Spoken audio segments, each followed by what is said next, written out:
നമസ്കാരം. പുതിയൊരു വീഡിയോയിലേക്ക് എല്ലാവർക്കും സ്വാഗതം. എല്ലാവിധ സർക്കാർ അറിയിപ്പുകൾക്കുമായി ഈ ചാനൽ സബ്സ്ക്രൈബ് ചെയ്യുക. സംസ്ഥാനത്ത് വാർദ്ധക്യകാല പെൻഷൻ, വിധവാ പെൻഷൻ, ഭിന്നശേഷി പെൻഷൻ തുടങ്ങിയ സാമൂഹിക സുരക്ഷാ പെൻഷനുകൾ ലഭിക്കുന്നവർക്കും ക്ഷേമനിധി ബോർഡ് പെൻഷൻ ലഭിക്കുന്നവർക്കും അറിയിപ്പ് എത്തിച്ചേർന്നു.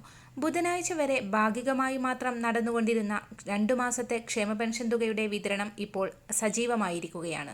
3200 രൂപ വീതം കൈകളിലേക്കുള്ള വിതരണമാണ് നേരത്തെ തന്നെ ആരംഭിച്ചത്. ഇന്നലെ മുതലാണ് ബാങ്ക് അക്കൗണ്ടുകളിലേക്ക് തുക എത്തിത്തുടങ്ങിയത്. ഭൂരിഭാഗം എല്ലാവർക്കും തുക എത്തിച്ചേർന്നിട്ടുണ്ട്. എന്നാൽ ചിലർക്ക് 1600 രൂപ മാത്രം ലഭിച്ചവരുണ്ട്. ഇവർക്ക് ബാക്കി 1600 കൂടി ഇന്നോ നാളെയുമായി അക്കൗണ്ടുകളിലേക്ക് എത്തിച്ചേരും. കേന്ദ്ര വിഹിതത്തിൽ കുറവ് വന്നവർക്ക് ആ കുറവ് വന്ന തുകയും എത്തിച്ചേരും. മറ്റൊരറിയിപ്പ്, ക്ഷാമബത്ത 7% പ്രഖ്യാപിക്കാൻ KN ബാലഗോപാൽ. ക്ഷാമബത്ത ഈ സാമ്പത്തിക വർഷം 2 ഗഡുവിൽ കൂടുതൽ അനുവദിക്കുമെന്ന് ധനമന്ത്രി KN ബാലഗോപാൽ. NGO യൂണിയൻ സമ്മേളനത്തിലാണ് ധനമന്ത്രിയുടെ പ്രഖ്യാപനം.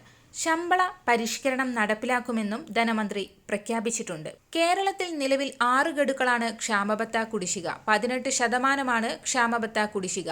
ജൂലൈ പ്രാബല്യത്തിൽ കേന്ദ്രം 3% കേന്ദ്ര ജീവനക്കാർക്ക് പ്രഖ്യാപിക്കും. ഇതോടെ കേരളത്തിലെ ക്ഷാമബത്ത കുടിശ്ശിക 7 ഗഡുക്കളായി ഉയരും. അതായത് 21% ക്ഷാമബത്ത കുടിശ്ശികയാകും. ഈ സാമ്പത്തിക വർഷം 1 ഗഡു ക്ഷാമബത്ത സർക്കാർ അനുവദിച്ചിരുന്നു. ഏപ്രിൽ മാസത്തെ ശമ്പളത്തിലാണ് 3% ക്ഷാമബത്ത അനുവദിച്ചത്. ബാലഗോപാലിന്റെ പ്രഖ്യാപനം യാഥാർത്ഥ്യമായാൽ ഈ സാമ്പത്തിക വർഷം ഏറ്റവും കുറഞ്ഞത് 2 ഗഡു ക്ഷാമബത്ത കൂടി ലഭിക്കും. 2022 ജൂലൈ 3%, 2023 ജനുവരിയിലെ 4%ആകും ബാലഗോപാൽ പ്രഖ്യാപിക്കുന്ന 7% ക്ഷാമബത്തക്ക് പതിവ് പോലെ കുടിശ്ശിക ഉണ്ടായിരിക്കില്ല. മറ്റൊരറിയിപ്പ്, സാമ്പത്തികമായി പിന്നോക്കം നിൽക്കുന്ന വിഭാഗക്കാർക്ക് സ്വന്തമായി വീട് വയ്ക്കാൻ സാമ്പത്തിക സഹായം നൽകാൻ കേന്ദ്ര സർക്കാർ ആരംഭിച്ച പ്രധാനമന്ത്രി ആവാസ് യോജനയിലേക്ക് അപേക്ഷ സമർപ്പിക്കാനുള്ള തീയതി നീട്ടി നൽകി.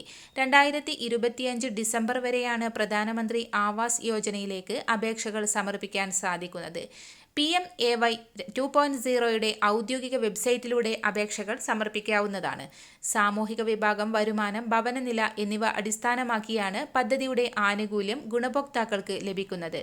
ഗ്രാമങ്ങളിലും നഗരങ്ങളിലുമുള്ളവർക്ക് ഒരുപോലെ ഈ അവസരം പ്രയോജനപ്പെടുത്താൻ സാധിക്കും. മറ്റൊരറിയിപ്പ്, ഗാർഹിക സിലിണ്ടറുകൾ അനധികൃതമായി ഹോട്ടൽ, റെസ്റ്റോറന്റുകൾ, തട്ടുകടകൾ എന്നിവിടങ്ങളിൽ ഉപയോഗിച്ചു വരുന്നുവെന്ന പരാതിയിൽ പരിശോധന ശക്തമാക്കാൻ സപ്ലൈ ഓഫീസർമാരെ ചുമതലപ്പെടുത്തി.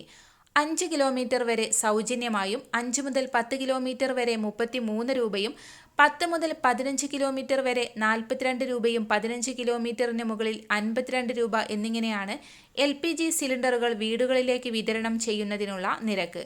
ദൂരപരിധി കണക്കാക്കുന്നതിന് ഗ്യാസ് ഏജൻസികളുടെ ഷോറൂമിൽ നിന്നാണ്. രജിസ്റ്റർ ചെയ്യാത്ത ഉപഭോക്താക്കളല്ലാത്തവർ ഗ്യാസ് സിലിണ്ടറുകൾ ഉപയോഗിക്കുന്നുണ്ടെന്നും ഇപ്രകാരം ഉപയോഗിക്കുന്ന സാഹചര്യത്തിൽ പൊട്ടിത്തെറി തുടങ്ങിയ അപകടങ്ങൾ ഉണ്ടായാൽ ഇൻഷുറൻസ് ആനുകൂല്യങ്ങൾ ലഭിക്കുകയില്ലെന്നും ഓയിൽ കമ്പനി ഉദ്യോഗസ്ഥർ അറിയിച്ചു.